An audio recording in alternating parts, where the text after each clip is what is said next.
Hello students, हम computer architecture and organisation का subject discuss कर रहे थे, जिसमें आज का हमारा टॉपिक है लॉजिकल इंस्ट्रक्शंस।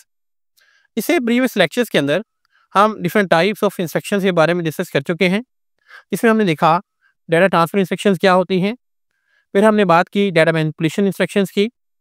इसमें हमने देखा कि डाटा मैनिपुलेशन इंस्ट्रक्शंस को 3 कैटेगरीज में डिवाइड किया गया है: अरिथमेटिक इंस्ट्रक्शंस, लॉजिकल इंस्ट्रक्शंस और शिफ्ट इंस्ट्रक्शंस। इनमें से अरिथमेटिक इंस्ट्रक्शंस के बारे में हम ऑलरेडी बात कर चुके हैं। आज हम देखेंगे लॉजिकल इंस्ट्रक्शंस के बारे में। चलिए स्टार्ट करते हैं। Logical instructions are used to perform bitwise operations on data stored in registers और मेमोरी। हमें पता है कि कंप्यूटर के अंदर जितना भी डाटा सेव होता है वो बाइनरी फॉर्म में होता है। बाइनरी फॉर्म मीन्स 0 और 1 की फॉर्म। कि सारा का सारा डाटा इस 0 और 1 की फॉर्म में कंप्यूटर के अंदर सेव होता है। अब सीपीयू जब इन बाइनरी नंबर्स के ऊपर कोई ऑपरेशन परफॉर्म करता है तो उन ऑपरेशंस को हम कहते हैं बिट वाइज ऑपरेशंस। तो लॉजिकल इंस्ट्रक्शंस भी इन बाइनरी नंबर्स के ऊपर बिट वाइज ऑपरेशंस परफॉर्म करने के लिए इस्तेमाल की जाती हैं। डिफरेंट ऑपरेशंस जो लॉजिकल इंस्ट्रक्शंस परफॉर्म करती है उसमें से हमारे पास हैं एंड ऑपरेशन, और ऑपरेशन, नॉट ऑपरेशन और एक्स और ऑपरेशन। ये चारों लॉजिकल ऑपरेशंस हैं।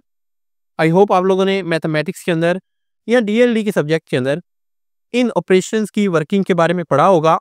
अगर आपको इनके बेसिक नॉलेज नहीं है तो यूट्यूब पर जाकर आप हमारी डीएलडी की प्लेलिस्ट सर्च कर सकते हैं। उसके अंदर हमने इन ऑपरेशंस के बारे में डिटेल के अंदर डिस्कस किया हुआ है। तो मैं ये मान के चल रहा हूँ कि आपको इन ऑपरेशंस का जो बेसिक नॉलेज है वो पता है। तो एंड ऑपरेशन फॉर्म करने के लिए जो हम लॉजिकल इंस्ट्रक्शन इस्तेमाल करते हैं वो कुछ यूँ होगी: एंड, R1, R2, R3।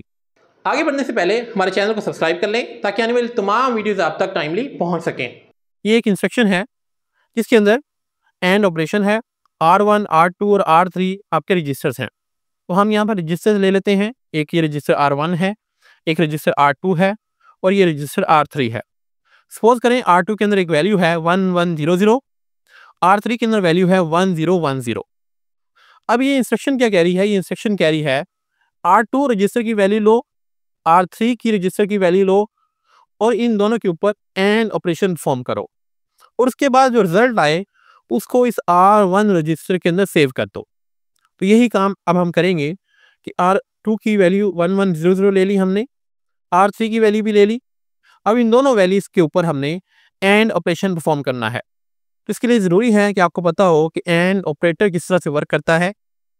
तो मैंने अभी आपको बताया कि इसके ऊपर हम डिटेल के अंदर ऑलरेडी वीडियो बना चुके हैं, लेकिन यहाँ पर एक छोटा सा हिंट मैं आपको दे देता हूँ कि एंड बेसिकली क्या करता है, give output 1 only when both inputs are 1। कि एंड ऑपरेशन में जब आपकी दोनों इनपुट्स 1 होती है तब इसकी जो रिजल्ट है, जिसकी जो आउटपुट है वो 1 आती है, अदरवाइज ये 0 रिजल्ट देता है। तो परफॉर्म करते हैं इसे। लेफ्ट साइड से स्टार्ट होते हैं। यहाँ पर अगर आप देखें दोनों वैल्यूज आपकी 1 है। तो अभी हमने बात की एंड 1 कब देता है? जब दोनों इनपुट इसकी 1 होती हैं। यहाँ पर दोनों वैल्यूज 1 हैं, इट मीन्स आपके पास रिजल्ट क्या आएगा? 1 आएगा। नेक्स्ट आपके पास है 1 और 0। तो यहाँ पर आपके पास एक वैल्यू 0 है, तो इसका रिजल्ट क्या आएगा? इसका रिजल्ट आएगा 0, क्योंकि एंड अभी मैंने आपको बताया कि सिर्फ उस वक्त 1 आउटपुट देता है जब दोनों इनपुट 1 होती हैं, अदरवाइज इसका रिजल्ट हमेशा 0 आता है। इसके बाद हमारे पास है 0 1। अगेन आपके पास क्या आ जाएगा? 0 आ जाएगा।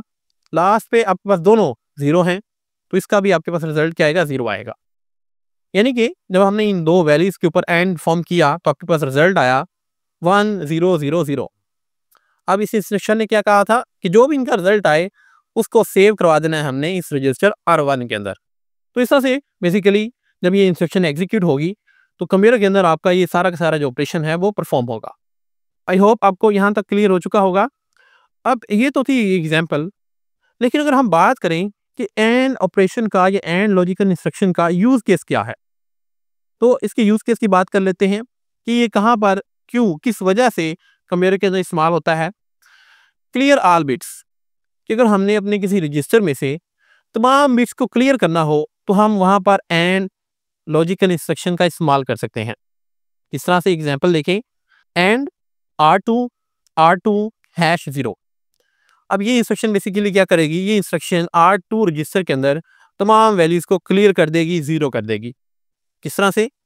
ये इंस्ट्रक्शन क्या कह रही है कि R2 रजिस्टर के अंदर जो भी वैल्यूज़ पड़ी हैं उसका एंड लो 0 के साथ, और जो रिजल्ट आए वो इस R2 रजिस्टर के अंदर सेव कर दो। तो सपोज करें ये आपके पास रजिस्टर R2 है, इसके अंदर ये कुछ वैल्यू पड़ी है, हम ये वैल्यू लेंगे और इसका एंड करेंगे 0 के साथ। तो जब आप किसी भी वैल्यू का एंड 0 के साथ लेंगे तो हमें पता है कि उसका आंसर 0 ही आएगा, क्योंकि हमने पढ़ा है अभी कि एंड हमेशा रिजल्ट तब ही 1 देता है जब दोनों इनपुट्स 1 हो। तो यहाँ पर हम ये मान के चल रहे हैं कि सारी की सारी जो वैल्यूज़ हैं दूसरे इनपुट की वो 0 हैं, तो डेफिनेटली आपके पास आंसर क्या आएगा, 0 ही आएगा। तो यही बेसिकली पर्पस था हमारा, क्लियर ऑल बिट्स। कि हमने इस रजिस्टर R2 की तमाम बिट्स को क्लियर करना था, हमने उसका 0 के साथ एंड ले लिया, और जब एंड लिया तो सारी की सारी जो बिट्स हैं वो 0 होगी, और इन बिट्स को जब हमने R2 रजिस्टर के अंदर वापस सेव किया तो आपके R2 रजिस्टर के अंदर तमाम की तमाम जो वैल्यूज थी वो क्लियर हो चुकी हैं। तो इस तरह से CPU इन लॉजिकल इंस्ट्रक्शंस का इस्तेमाल करके डिफरेंट ऑपरेशंस परफॉर्म करता है। एंड के बाद आपके पास सेकंड ऑपरेशन है और ऑपरेशन। इसकी भी एग्जांपल लेते हैं। सपोज आपके पास एक इंस्ट्रक्शन है और R1 R2 R3, सेम इसी तरह की इंस्ट्रक्शन है जो हमने एंड ऑपरेशन के अंदर डिस्कस की, जस्ट इसके अंदर ऑपरेटर डिफरेंट है, बाकी वर्किंग सारी की सारी सेम होगी। कि आपके पास एक रजिस्टर है R2 जिसके अंदर वैल्यू है 1100, एक रजिस्टर है R3 जिसके अंदर वैल्यू है 1010। आपने इन दोनों वैल्यूज के ऊपर और अप्लाई करना है, और जो रिजल्ट आएगा वो आपने इस रजिस्टर R1 के अंदर सेव कर देना है।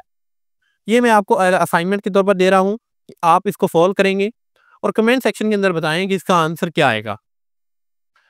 अब यहाँ पर मैं आपको एक हिंट दे दूं, अगर आपको और ऑपरेशन के बारे में नहीं पता तो याद रहे, it gives output 1 if any input is 1। कि और ऑपरेशन के अंदर अगर आपकी एक भी इनपुट 1 हो तो उसका रिजल्ट 1 आता है, और 0 इसका रिजल्ट तब आता है जब आपकी दोनों इनपुट्स 0 होती हैं। तो इस पॉइंट को ध्यान में रखते हुए आप इसको सॉल्व करें। आई होप आप इसको सॉल्व कर लेंगे। और के बाद नेक्स्ट बात करते हैं XOR की। XOR एक बहुत ही इंपॉर्टेंट ऑपरेशन है जो CPU मोस्टली परफॉर्म करता है अपने डाटा के ऊपर। इसका यूज केस क्या है देखते हैं। It is use to toggle some bits. कि अगर आपने अपनी वैल्यूज में से कुछ बिट्स को टुगल करना हो तो उसके लिए आप XOR का इस्तेमाल कर सकते हैं। अब टुगल क्या है? टुगल मीन्स होता है कि अगर आपने अपनी बिट को चेंज करना हो, 0 बिट को 1 करना हो और 1 को 0 करना हो, उसे आप कहते हैं टुगल। कि सपोज आपके पास ये एक रजिस्टर है R2 जिसके अंदर वैल्यू है 1101। अब आप क्या करना चाहते हैं, इस वैल्यूज में से ये जो लास्ट की दो बिट्स हैं 01, इनको टुगल करना चाहते हैं, इनका ऑपोजिट करना चाहते हैं। तो इस पर्पज के लिए मैं इस XOR लॉजिकल इंस्ट्रक्शन का इस्तेमाल कर सकता हूँ। किस तरह से? इसके लिए हमें ये इंस्ट्रक्शन एग्जीक्यूट करनी पड़ेगी, XOR R2, R2, #0011।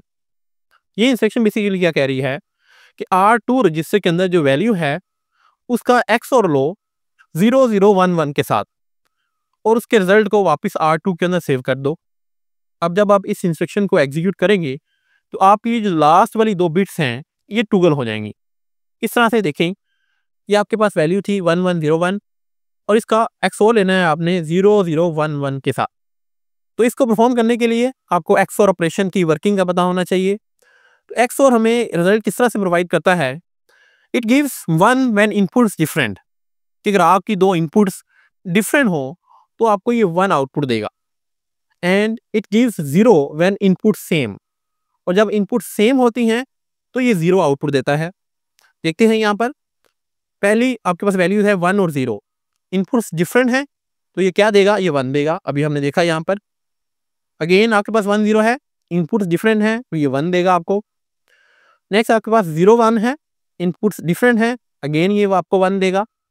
और लास्ट पे देखें ये दोनों इनपुट सेम हैं 1 1, तो दोनों इनपुट सेम पे ये क्या देता है, 0 देता है। यहाँ पर क्या आ जाएगा, 0 आ जाएगा। अब अगर आप आउटपुट को एनालाइज करें तो आपके पास वैल्यू थी 0 1 और जो रिजल्ट आया उसके अंदर क्या आ गई 1 0। तो आपको क्लियरली यहाँ पर पता चल रहा है कि आपकी जो लास्ट दो बिट्स हैं ये टुगल हो चुकी हैं, चेंज हो चुकी हैं, और इसके बाद ये इंस्ट्रक्शन इस आंसर को इस रजिस्टर R2 के अंदर सेव कर देगी। तो सीपीयू को अक्सर इस तरह के ऑपरेशन परफॉर्म करने की ज़रूरत पड़ती है जिसमें उसे अपने डाटे में से कुछ बिट्स को टॉगल करना पड़ता है, चेंज करना पड़ता है।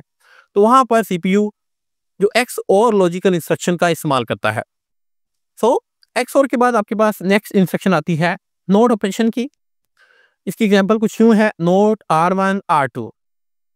ये इंस्ट्रक्शन क्या करेगी कि R2 रजिस्टर के अंदर जो भी वैल्यू होगी उसका इन्वर्ट लेगी और उसको R1 रजिस्टर के अंदर सेव कर देगी। लाइक R2 के अंदर सपोज ये वैल्यू है 1110, तो ये इंस्ट्रक्शन क्या करेगी, इस वैल्यू का इन्वर्स ले लेगी। इसका इन्वर्स क्या आएगा, 0 1 की जगह पर 0 हो जाएगा और 0 की जगह पर 1 हो जाएगा, यानी कि यहाँ पर आ जाएगा 0 0 0 1 और इस रिजल्ट को सेव करवा देगी रजिस्टर R1 के अंदर। सो इस तरह से सीपीयू इन लॉजिकल इंस्ट्रक्शंस की मदद से डिफरेंट टाइप्स के ऑपरेशंस हमारे डाटा के ऊपर परफॉर्म करता है। आई होप आपको इन इंस्ट्रक्शंस के बारे में क्लियर हो चुका होगा। अगर आपको कोई क्वेश्चन है तो आप कमेंट सेक्शन के अंदर पूछ सकते हैं। आज के लिए इतना ही, मिलते हैं नेक्स्ट लेक्चर के अंदर। Thank you very much.